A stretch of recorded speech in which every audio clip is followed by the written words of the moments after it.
Assalamualaikum warahmatullahi wabarakatuh. Di sini saya akan membuat presentasi video mengenai ejaan bahasa Indonesia.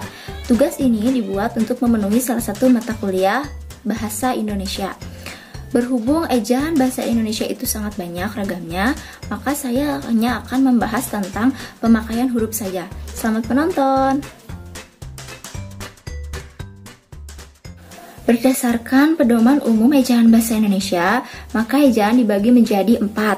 Yang pertama adalah pemakaian huruf, yang kedua penggunaan kata, yang ketiga pemakaian tanda baca, dan yang keempat adalah penulisan unsur serapan.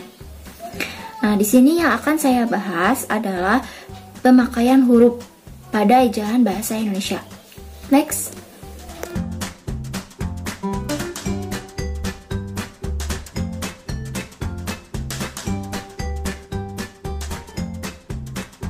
Berdasarkan pedoman umum ejaan bahasa Indonesia, pemakaian huruf dibagi menjadi beberapa. Yang pertama adalah huruf abjad, huruf vokal, huruf konsonan, huruf diftong, gabungan huruf konsonan, huruf kapital, huruf miring, dan huruf tebal. Yang pertama, kita akan membahas abjad. Abjad adalah huruf-huruf yang terdapat di dalam ejaan bahasa Indonesia. Nah, di sini saya sajikan tabel abjad dari mulai A sampai Z. Kita bisa melihat bagaimana cara pengucapannya dan huruf-hurufnya. Huruf vokal adalah huruf yang ketika diucapkan mulut kita bisa terbuka. Contohnya A, I, U, dan O.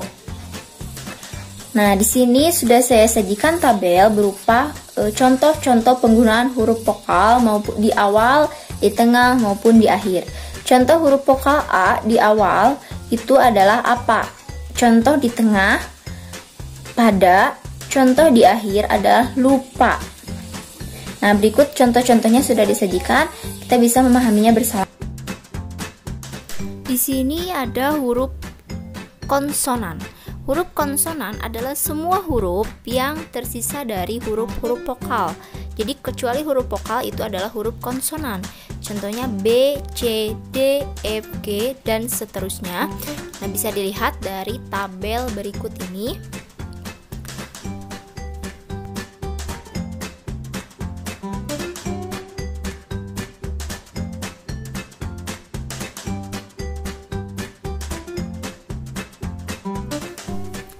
Nah, selanjutnya ada diftong.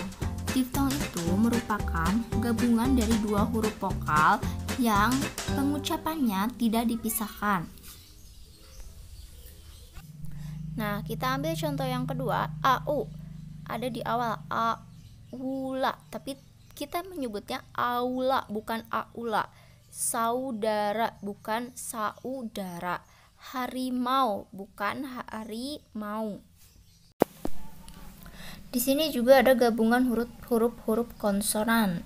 Contohnya KH, NG, NY, dan SY. Nah, di sini ada posisi-posisinya, ada posisi di awal, di tengah, maupun di akhir.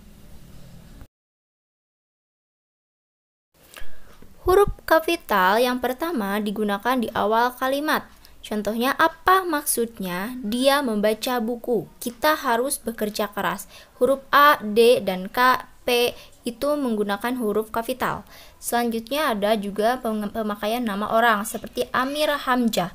A pada kata Amir itu dibuat kapital, dan Hamzah, H pada kata Hamzah dibuat kapital juga. Nah, yang lain juga sama ya, seperti Dewi Sartika, Halim Perdana Kusuma, Jenderal Kancil, Dewa Pedang, itu semuanya menggunakan huruf kapital di awal kata nama tersebut. Huruf kapital juga digunakan untuk petikan kalimat langsung. Contohnya, adik bertanya, kapan kita pulang? Kata kapan pada huruf K itu bermakna kapital atau memakai huruf kapital, dan seterusnya.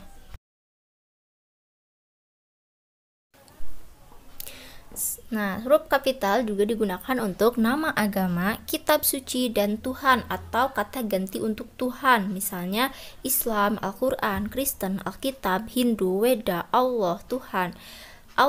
menunjukkan jalan kepada hambanya. Nya itu juga menggunakan kapital karena sebutan kata ganti Tuhan.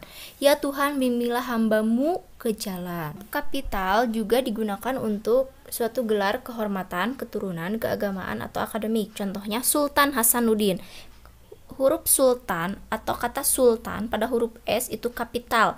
Mahaputra, M pada Mahaputra juga kapital. Haji, H pada haji juga kapital. Imam, Hambali, I pada kata imam kapital. Nabi pada N kapital.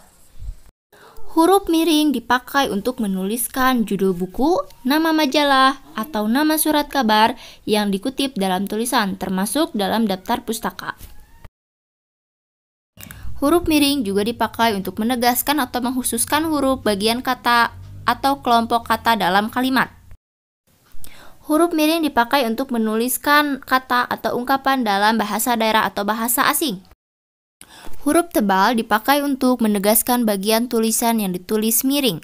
Huruf tebal dipakai untuk menegaskan bagian karangan seperti judul buku, bab, subbab, daftar isi, daftar tabel, daftar pustaka, indeks, maupun lampiran.